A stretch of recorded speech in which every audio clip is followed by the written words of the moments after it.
तुम लोगों ने देखा ही नहीं। नहीं मैंने सरकार हमने तो बस लेने में हो सकता है पैकिंग अगर कहीं इधर उधर हो गई हो इतने दूर आने में, लेकिन हमने उसको आंख से देखा नहीं है क्या इसमें। ले आने में थोड़ा घड़ा इधर उधर हो गया होगा, लेकिन नॉलेज में नहीं है।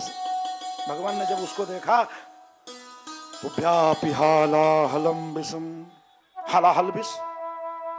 बगल में माता पार्वती जी विराजमान थी। पार्वती जी से कहा, देवी ये देवता लोग हमको जहर पीने के लिए लाए हैं, क्या करूं?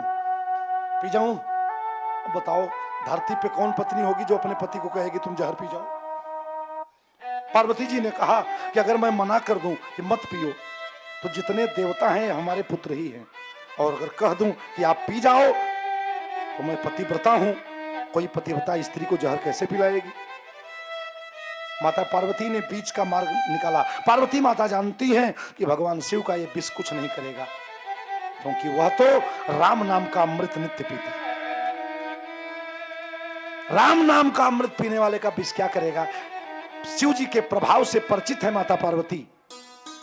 पार्वती जी ने कहा कि प्रभु जिससे लोक का कल्याण हो और आपका हित हो। क्या शब्द चुना, क्या वाक्य बोला माने? कहा जिससे लोक का हित और आपका कल्याण हो, वही करिए। भगवान समझ गए कि पार्वती का इशारा क्या है, बिना कहे बात बन गई। भगवान ने देवताओं से कहा, लाओ देवताओं। और जैसे भगवान ने अंजलि लगाया, ततः करतली कृत्यम व्यापी हाला हलम विषम। भगवान अंजलि लगाए, हाला हल विष मेरे शंकर भगवान पान करने लगे। और जैसे शिव जी विष का पान करने लगे, बाबा शंकर जी को याद आया कि हमारे हृदय में तो मेरे बाल स्वरूप वाले मेरे राम जी रहते हैं, और कहीं ये अमृत जो सदा अमृत का पान करते हैं, कहीं ये विष उस अमृत में खलल न कर दे, कहीं अमृत स्वरूप मेरे राम को इस जहर से, इस विष से कष्ट न हो जाए। अब अगर जो मैं विष पी चुका हूं मुख में, अगर उसको पृथ्वी पे बमन कर देता हूं तो पूरे सृष्टि का अंत हो जाएगा।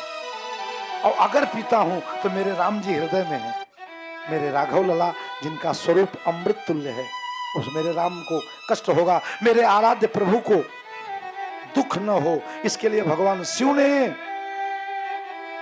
न जहर को अंदर किया न बाहर किया, गले में रोक लिया। जब गले में रोका तो भगवान शिव का जो गला था, कंठ था, वो नीला हो गया। तब से शंकर जी का एक और नाम पड़ गया। बोलो नीलकंठ भगवान की जय।